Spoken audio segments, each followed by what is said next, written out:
Hi there, it's Chelsea Flower Show next week and we three grow bags are very excited about it. We'll all be going and it's going to be a great occasion. But the other thing that means is it's time for the Chelsea chop, which is when you cut back herbaceous perennials to make them flower later and to make them flop less. And need less staking and so on. Now there are several different ways of doing it. This is a catmint here. I'm getting great big long stems and so on.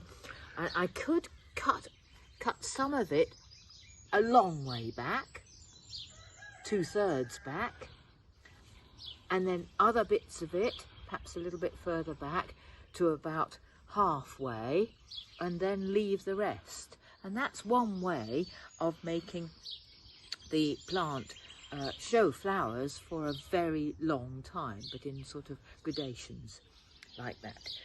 But what I'm going to do is actually selectively cut out some of these stems, not completely. I want them to flower later, and that's another way of prolonging the flowering.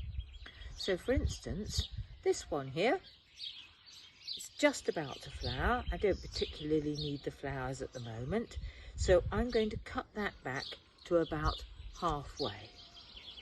I might leave that one, cut that one, leave that one, cut that one. So those stems will branch out from where I've cut them and will flower later on. So that's a Chelsea chop for you.